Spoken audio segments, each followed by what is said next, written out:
নমস্কার, চলে এলাম আজ আরেকটা নতুন ভিডিও নিয়ে। তা আজকে ভিডিও থাম্বনেলটা বুঝতেই পারছেন।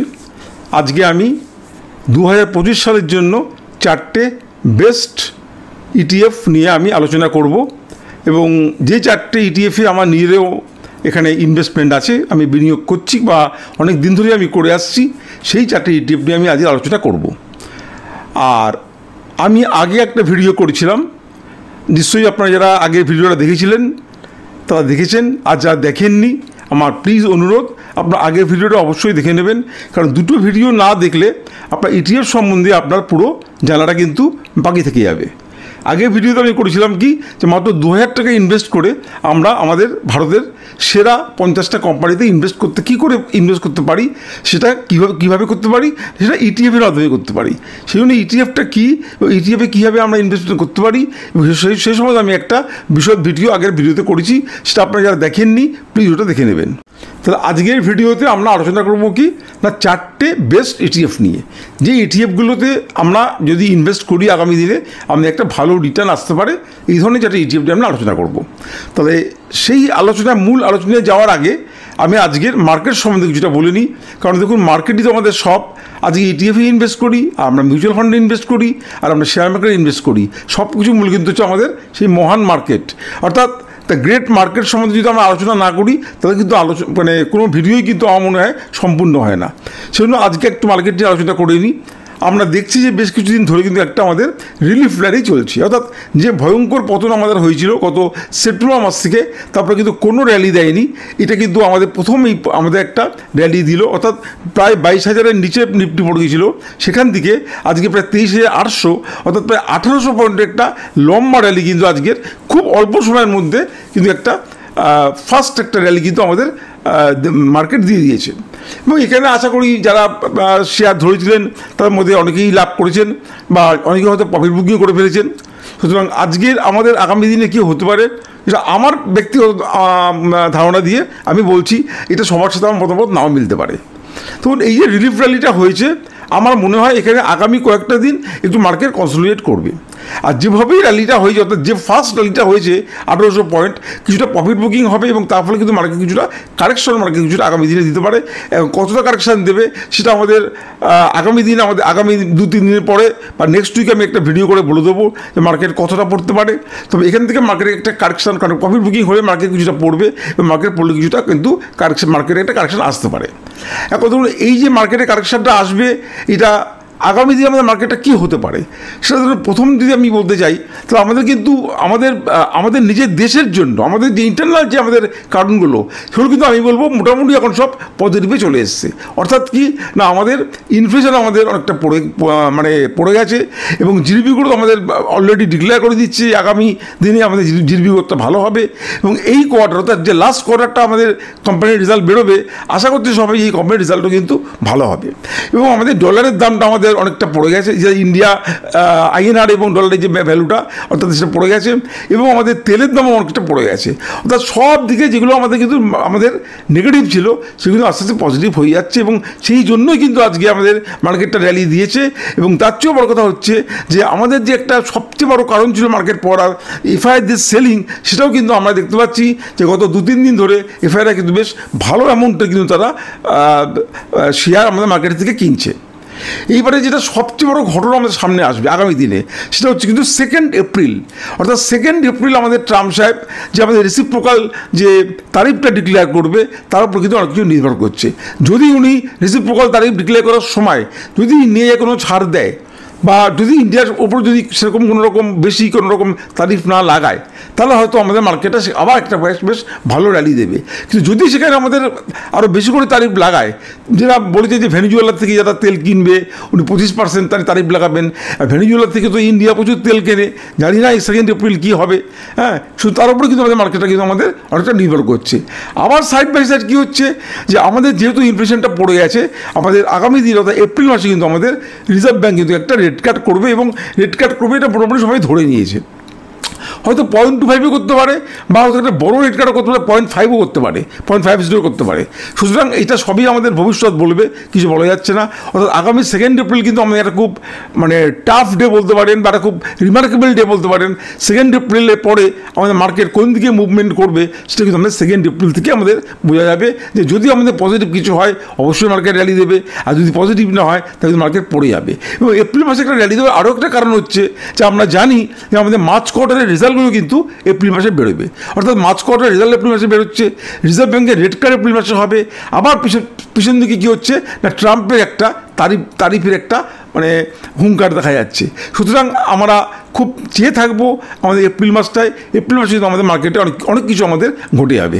এখন ইটিএফটা নিয়ে আমি কেন ভিডিও করছি, ইটিএফে যে আমরা ইনভেস্ট করি, ইটিএফে ইনভেস্ট করার সব থেকে গুড টাইম হচ্ছে কি বলুন তো, মার্কেট যখন পড়ে যায়। অবশ্য মার্কেট পড়ে গেলে সব জায়গাতেই গুড টাইম, শুধু ইটিএফে কেন, সে মিউচুয়াল ফান্ডে বলুন বা শেয়ারে বলুন, সব জায়গাতে গুড টাইম। এবং ইটিএফে আরও হবে, কারণ ইটিএফে যেহেতু ইন্ডেক্সগুলো আমাদের পড়ে গেছে।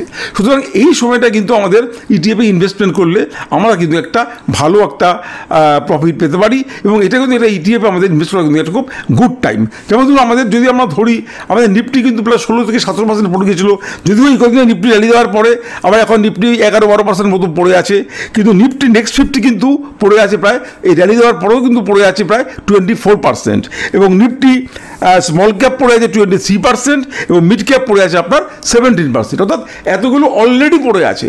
এবার মার্কেটে যখন র্যালি দেবে এটা এর ওপরেই যাবে। অর্থাৎ 70% যেটা আছে সেটা হয়তো 22, 23, 25 চলে যাবে। যেটা 24% নিফটি নেক্সট 50 আছে সেটা হয়তো 25, 30, 35 চলে যাবে। যেটা হয়তো 23% নিফটি মিড ক্যাপ আছে সেটা হয়তো আরও 30, 32 চলে যাবে।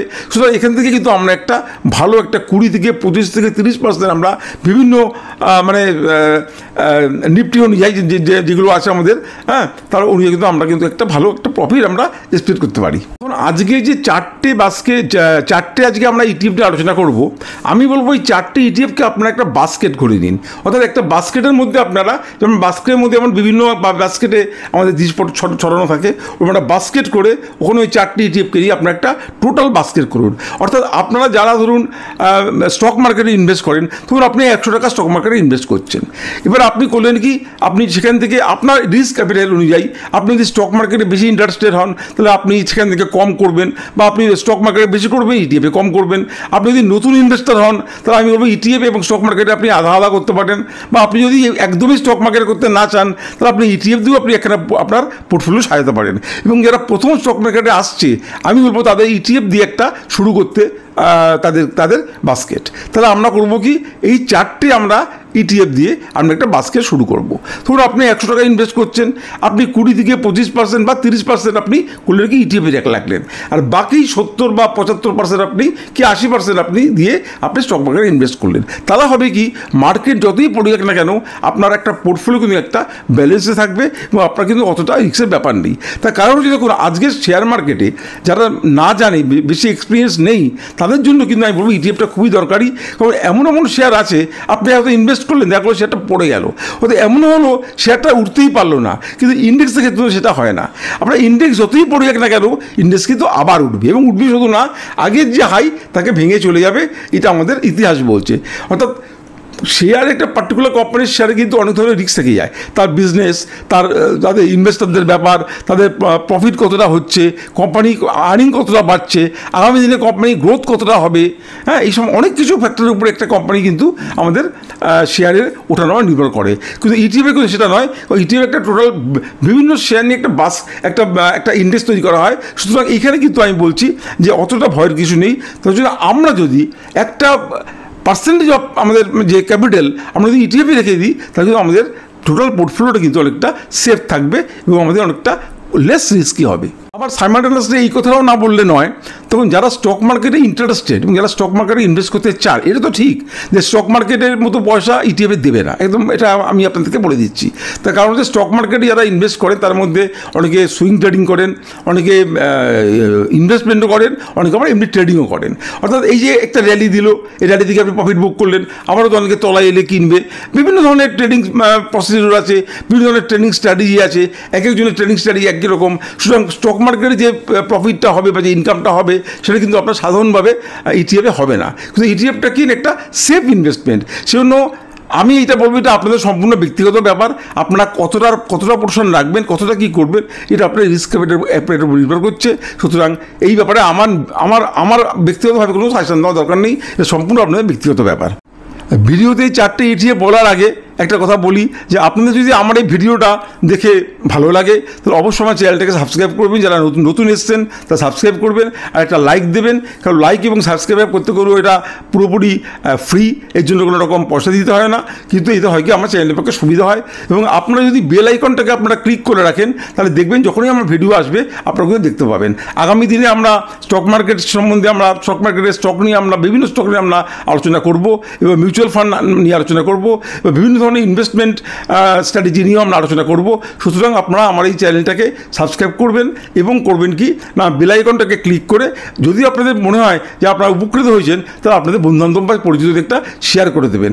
আর আপনাদের পোর্টফোলিও, অর্থাৎ আপনাদের মিউচুয়াল ফান্ড এবং শেয়ার মার্কেটের পোর্টফোলিও নিয়ে বা অন্য ধরনের যদি কোনো পোর্টফোলিও নিয়ে যদি আপনাদের কোনো রকম আলোচনা থাকে বা কোনো রকম কনফিউশন থাকে, আপনারা আমাকে হোয়াটসঅ্যাপ করবেন। আমার নিচে হোয়াটসঅ্যাপ নাম্বার দেওয়া আছে, এই হোয়াটসঅ্যাপে আমি প্রত্যেকটা আপনার হোয়াটসঅ্যাপ পড়ি এবং আমি উত্তর দেওয়ার চেষ্টা করি। হয়তো একটু দেরি হতে পারে, কিন্তু আমি উত্তর দেওয়ার চেষ্টা করি।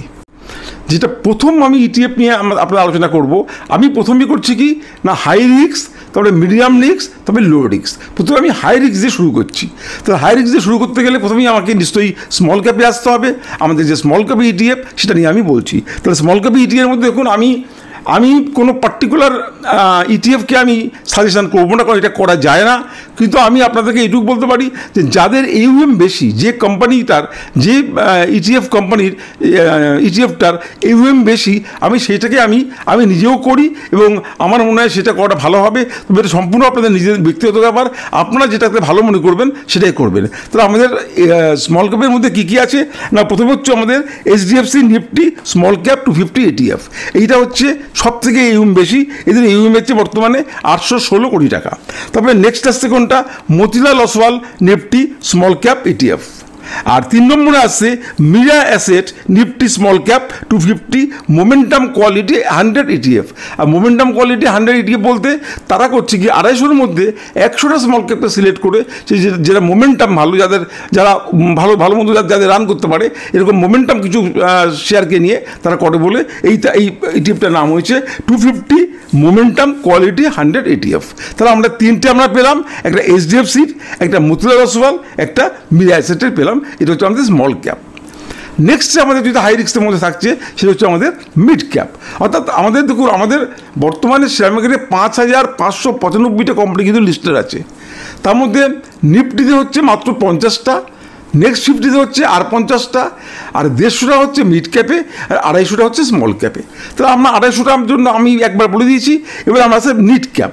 মিড ক্যাপে হচ্ছে আমাদের 150টা। তাহলে মিড ক্যাপে 150টার মধ্যে সবথেকে বেশি যাদের AUM আছে সেটা হচ্ছে Nippon India ETF Nifty mid cap 150। এদের AUM হচ্ছে কত না 1756 কোটি টাকা। 1756 কোটি টাকা এদের AUM। নেক্সট একটা আসছে HDFC নিফটি মিড ক্যাপ 150। তাহলে প্রথমটা হচ্ছে Nippon India ETF Nifty mid cap 150, তারপর হচ্ছে HDFC নিফটি মিড ক্যাপ 150, তারপরে Motilal Oswal mid cap 100 ETF, তারপরে হচ্ছে ICICI Prudential Nifty mid cap 150। এই 4টে মিড ক্যাপ কোম্পানি আছে। এই 4টের মধ্যে সবথেকে বেশি AUM হচ্ছে নিপ্পন ইন্ডিয়া ETF-এর। নেক্সট যেটা আসছে আমাদের বলছি সেটা হচ্ছে আমাদের একদম লার্জ ক্যাপ কোম্পানি নিয়ে আমি বলছি, সেটা হচ্ছে নিফটি নেক্সট 50। অনেক সময় এটাকে নিফটি জুনিয়র নিফটিও বলা হয়। সেই জুনিয়র নিফটির মধ্যে কী কী আছে না, Nippon India ETF Nifty junior Nifty বলে, অর্থাৎ নিপ্পন ইন্ডিয়া ETF নেক্সট 50, যেটাকে জুনিয়র 20 বলে। এইটাও কিন্তু সবথেকে AUM বেশি, প্রায় 5091 কোটি টাকা এটার AUM। এটা তাহলে আমাদের নেক্সট আমাদের আসছে 3 নম্বর এলো কোনটা না, আমাদের নিফটি নেক্সট 50। নিফটি নেক্সট 50 প্রথম কোম্পানি তাহলে কোনটা হলো Nippon India ETF Nifty next 50 junior 20। তারপর আছে ICICI Prudential Nifty next 50 ETF। তারপর আছে SBI ETF Nifty next 50 ETF। তারপর আছে UTI নিফটি নেক্সট 50 ETF। এরকম 4টে ETF আমি আপনাদেরকে বললাম। এই 4টার মধ্যে আপনাদের যেটা ভালো লাগে সেটা করবেন। তবে সব থেকে AUMটা বেশি আছে Nippon India ETF Nifty next 50-র।